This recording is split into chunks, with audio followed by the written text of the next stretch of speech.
Assalamualaikum warahmatullahi wabarakatuh. Semangat pagi anak-anak semua. Berjumpa lagi pada hari ini untuk pembelajaran secara daring.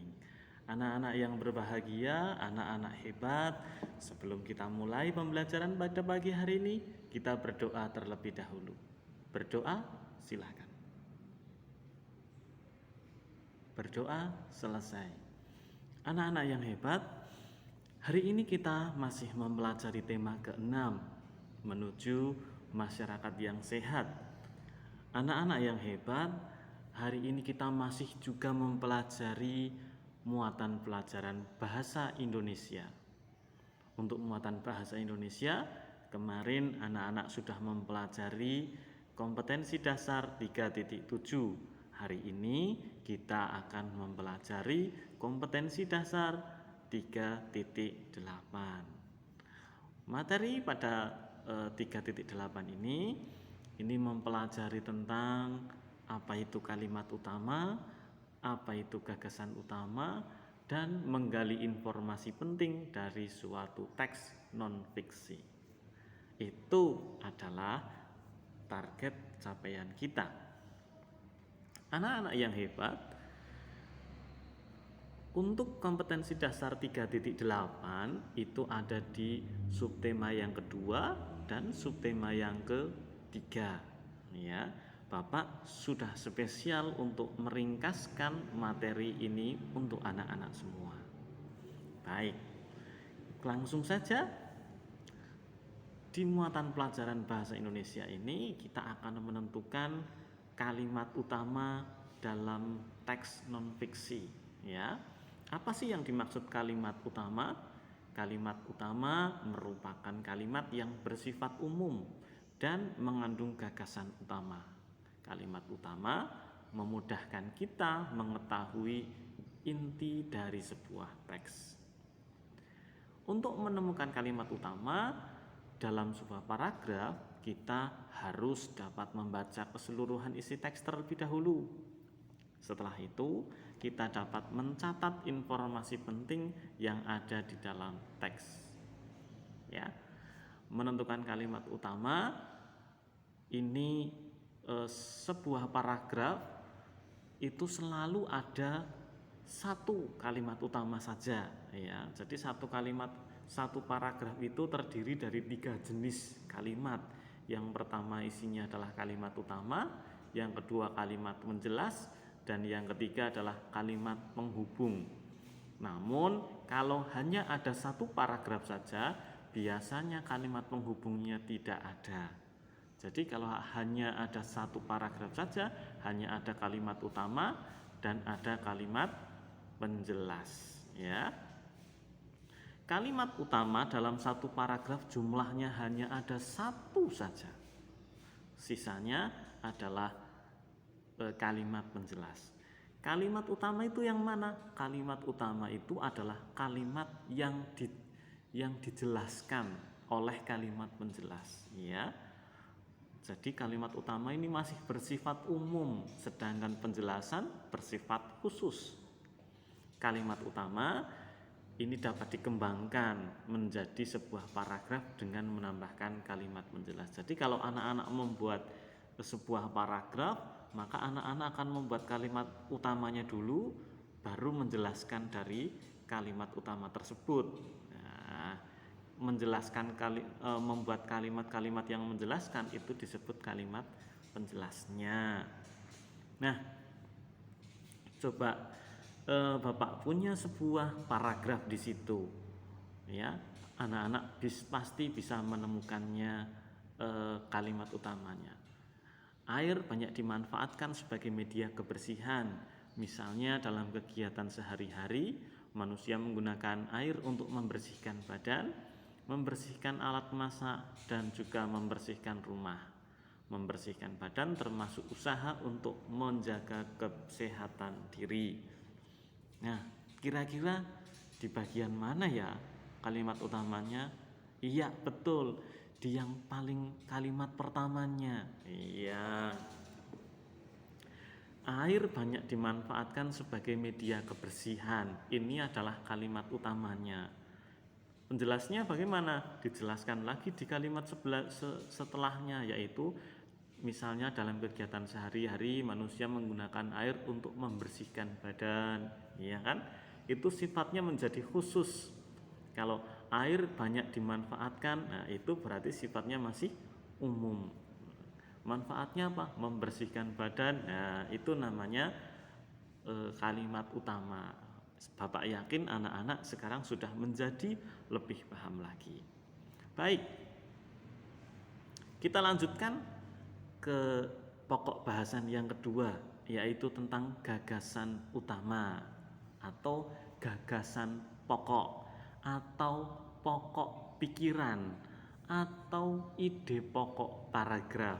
Itu sama ya, hanya berbeda nama. Jadi kalau ada soal yang isinya gagasan utama atau pokok pikiran atau ide pokok pikiran sebuah paragraf, maka itu isinya sama, yaitu sama dengan gagasan pikiran atau gagasan utama. Pokok pikiran setiap paragraf ini dapat diketahui dengan cara menentukan kalimat utama dalam paragraf tersebut. Kalau kalimat utamanya itu sudah dapat, anak-anak sudah mahir menemukan kalimat utamanya, maka hanya tinggal mengambil intisari dari kalimat utamanya saja. Itu untuk gagasan utama. Nah, Pak, bagaimana sih untuk mencari sebuah kalimat utama? Nah, paragraf itu ada yang kalimat utamanya ada di awal paragraf, ada yang di tengah paragraf, atau ada juga yang di akhir paragraf. Tapi paling sering itu muncul di awal paragraf atau di akhir paragraf. Jarang yang ada di tengah-tengah paragraf, tapi tetap ada ya. Biasanya yang ada di awal ini biasanya kalimat utama, terus di belakangnya kalimat penjelas. Kalau yang di akhir ini biasanya bersifat kesimpulan. Ya, kalau yang di akhir ini biasanya bersifat simpulan. Tapi kalau yang di depan ini biasanya bersifat menjelaskan. Gitu ya. Anak-anak pasti tambah memahami tentang kalimat utama, ya. Nah, sekarang kalau di kelas-kelas sebelumnya anak-anak mempelajari jenis-jenis paragraf berdasarkan letak kalimat utamanya, paragrafnya jadi ada dua, ada paragraf deduktif dan ada paragraf induktif ya. Deduktif berarti yang ada di depan ya. Deduktif berarti depan ya, itu atau awal paragraf. Itu untuk mempermudah anak-anak mencari gagasan atau mencari kalimat utama. Nah, gagasan utama ini adalah sebuah pokok pikiran sebuah teks. Setiap paragraf dalam teks memiliki kalimat utama di dalamnya. Kalimat utama berisi inti informasi dalam paragraf. Caranya mencari gagasan utama, anak-anak tinggal mencari kata kunci, ya. Kata kunci yang ada di kalimat utama. Kata kunci tersebut ketika disatukan maka akan menjadi kalimat efektif. Nah, itulah yang disebut gagasan utama. Jadi, inti sari dari kalimat utama itu adalah gagasan utama atau ide pokok pikiran atau pokok pikiran atau ide pokok paragraf. Itu ya anak-anak semua. Bapak yakin dengan penjelasan ini anak-anak bisa mengulang-ulang lagi sehingga menjadi lebih hebat. Baik, menentukan gagasan utama dan kalimat utama suatu paragraf. Kita dapat menemukan gagasan utama dalam sebuah paragraf dengan membaca teks secara keseluruhan dulu, ya, sama dengan mencari kalimat utama. Selanjutnya, anak-anak menentukan kata kuncinya, ya. Jadi kalau sudah ketemu kalimat utama, tentukan kata kuncinya. Setelah itu, kita dapat menyajikan dalam bentuk lisan tertulis, ya, dihubungkan, bisa juga jadi dalam bentuk tampil. Coba kita temukan gagasan utama dari paragraf ini. Anak-anak di sekolah sebagai warga sekolah tidak dapat terlepas dari kewajiban. Kewajiban-kewajiban tersebut harus dilaksanakan agar mendapatkan hak anak, mendapatkan hak. Apabila kewajiban-kewajiban tersebut tidak dilaksanakan atau dipatuhi, maka akan mendapatkan teguran dari sekolah.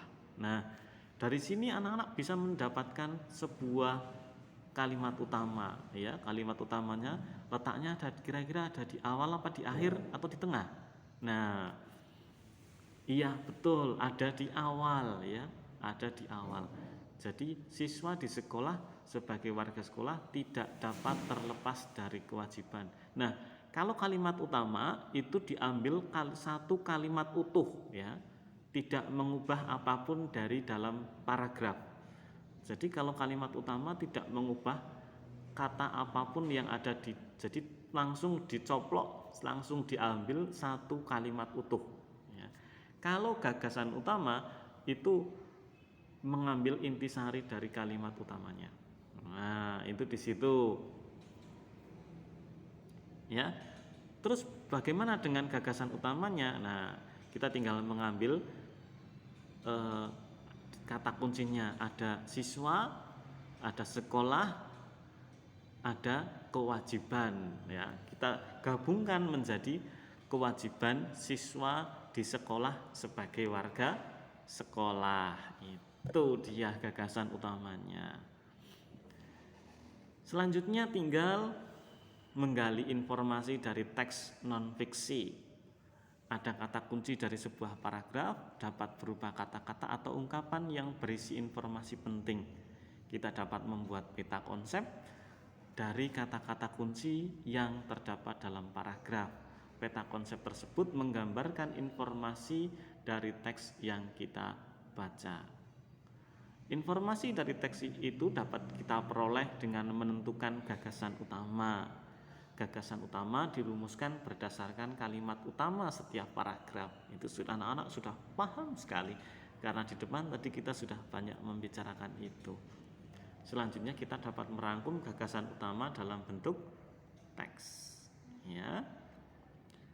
Adapun cara menentukan gagasan utama dari yang didengar. Kalau yang tadi kan ada tulisannya. Sekarang kalau yang didengar berarti anak-anak harus mendengarkan teks, terus mencatat kalimat utamanya, kemudian menentukan gagasan utamanya, atau mencatat poin-poin penting. Kalau informasi penting berarti kita baca teksnya, mendengarkan atau menyimaknya, kemudian mencatat poin-poin pentingnya, kemudian kita kembangkan poin-poin tersebut menjadi kalimat utuh.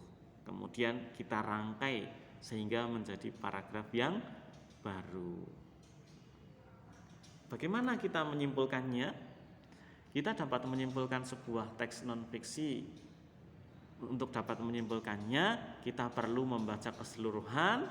Setelah itu kita dapat mencatat kata kunci dan informasi penting. Dari sini anak-anak pasti sudah tahu. Intinya apa? Anak-anak diharapkan membaca sebuah teks, sebuah paragraf. Kalau mencari informasi penting, catat kata kuncinya. Kalau mencari kalimat utama, temukan kata kalimat utamanya. Kalau mencari gagasan utama, temukan kalimat utamanya dan diringkas menjadi gagasan utama. Itu, ya. Itu anak-anak pelajaran kita hari ini. Apabila nanti anak-anak masih belum paham, anak-anak bisa membuka referensi lainnya, bisa membuka buku paket, atau bisa membuka buku lain yang relevan untuk anak-anak belajar. Terima kasih anak-anak sudah menyimak video ini. Dan tentu saja setelah anak-anak tadi menyimak video ini, ada tugas-tugas yang harus dikerjakan oleh anak-anak semua, ya. Anak-anak, tadi kalimat utama itu ada satu dalam setiap paragraf, ya. Kemudian harus dicari dengan melihat bahwasannya ini kalimat melihat keterkaitan kalimat utama dengan kalimat penjelasnya. Kalimat utama bersifat umum, ya. Kalimat penjelas bersifat khusus, ya, sehingga anak-anak nanti akan lebih mudah mencarinya. Nah, tugasnya anak-anak adalah mencari kalimat utama dan gagasan pokok dari paragraf berikut ini, ya. Nah, ada 4 paragraf yang nanti anak-anak akan mencarikan kalimat utamanya dan gagasan utamanya. Ini adalah yang nomor 1, paragraf 1. Korupsi masih menjalari tubuh DPR RI. Tidak ada tanda-tanda kasus korupsi akan selesai di DPR. Semakin hari justru korupsi semakin bertambah. KPK terus mengusut kasus-kasus korupsi yang dilakukan oleh pejabat tinggi. Kira-kira yang bersifat umum yang mana? Kira-kira yang dijelaskan oleh kalimat itu kalimat yang sebelah mana? Kira-kira kalimat utamanya ada di awal atau di akhir kalimat atau di tengah-tengah kalimat. Nah, anak-anak dengan ini bisa melihat dari sini, ya. Terus setelah ditemukan kalimat utama, ingat ya, kalimat utama itu satu kalimat utuh dari paragraf tersebut. Jadi tidak boleh dipotong, ya. Jadi utuh. Kemudian gagasan utama atau gagasan pokok baru mengambil intisari dari paragraf tersebut. Ini adalah paragraf yang kedua, ya. Anak-anak juga sama, mencari kalimat utamanya dan mencari gagasan utamanya. Ya, untuk paragraf kedua, asal usul seni bela diri menjadi perdebatan. Banyak seni bela diri yang asal usulnya bercampur mitos dan dongeng. Nah, ini sudah kelihatan ya menjelaskan. Sehingga sulit dipercaya. Yang jelas kebanyakan seni bela diri populer berasal dari negara-negara Asia, terutama Cina, Jepang, dan Korea. Meski demikian, dapat dikatakan setiap kawasan mengembangkan seni bela diri sendiri. Ini paragraf yang ketiga, ya. Sirsat adalah salah satu tanaman obat terbaik yang pernah ditemukan dari hasil penelitian. Sampai-sampai hasil penelitiannya pun kadang dirahasiakan untuk kepentingan industri. Khasiat sirsat ternyata tidak hanya terdapat di daunnya, tetapi buah dan kulitnya pun mempunyai manfaat untuk pengobatan kanker. Kita cukup langsung makan buahnya saja untuk mendapatkan manfaat dari sirsat. Ya, ini adalah paragraf yang keempat. Yang keempat, obesitas yang mewabah di Amerika Serikat mulai menjangkiti Indonesia. Tanpa kenal batasan kelas sosial, jumlah obesitas yang terus meningkat. Masalah yang disekat-sekat sebagai penyakit gaya hidup ini, penyebab utamanya adalah pola makan yang tidak teratur. Nah, ada 4 tadi, ya. Ya, 4 itu tadi yang nanti anak-anak cari gagasan utamanya dan kalimat utamanya dan gagasan pokoknya. Itu saja dari Bapak. Terima kasih anak-anak sudah menyimak video ini. Tetap semangat belajar meskipun belajarnya dari rumah. Tetap terapkan protokol kesehatan, menggunakan masker, kemudian cuci tangan sebelum dan sesudah melaksanakan aktivitas menggunakan sabun, dan jaga jarak dengan orang lain. Sekian dari Bapak, terima kasih. Wassalamualaikum warahmatullahi wabarakatuh.